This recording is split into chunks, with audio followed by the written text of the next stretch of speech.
Hello mga mima ko, dahil nagkikrave tayo sa square tofu, ayan gagawa ko ngayon dito sa bahay. Napakasimple lang ng mga ingredients niya. Syempre tofu, dapat naka-square ang hiwa. Ayan, harina, breadcrumbs, and then itlog.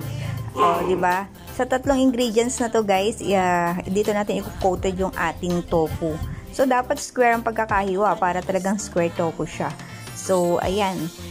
I-dip na natin siya sa egg, and then after yan, ihagis mo na siya dito sa ating breadcrumbs. Dapat ma-coated siya ng mabuti para crispy siya.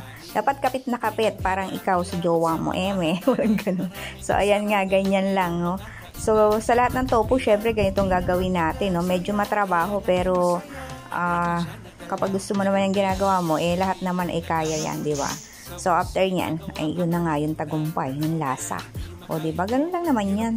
So, after nyan, syempre, nagpainit na tayo ng magpainit na tayo ng mantika. Doon natin siya prituhin. Syempre, dapat deep fry yung mga mima ko, ha. Isang boteng mantika na to, pero hindi pa rin siya deep fry, pero okay na yan. So, pag nag-golden brown na siya, yon, okay na yon, diba? Pag nag-golden brown na siya, matik, luto na. So, ayan, malapit na. Okay, magic na to. O, diba? Ayan na, parang siyang chicken nuggets. So, gagawa naman tayo ngayon ng sauce. Ito, chili paste.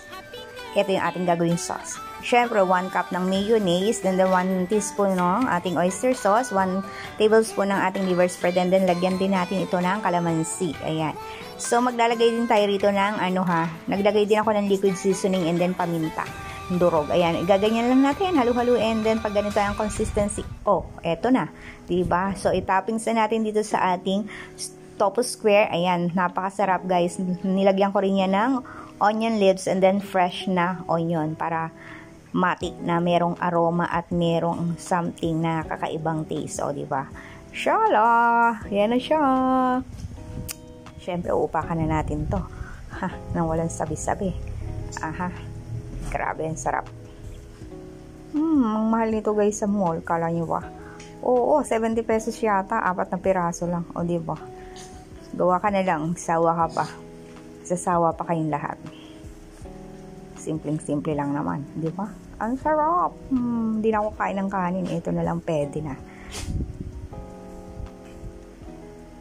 Dami kong nagawa. Kitaan nyo diba? O, mamaya yan, ubos yan sa mga barako ko dito. Sigurado. Siyempre, mauna muna ako, no? Mauna muna ako na makarami. So, ayan na nga, guys. Gawa na rin kayo. Para hindi kayo inggit. Pag-inggit ticket, okay? Yun lang yun. Pabush. Charot!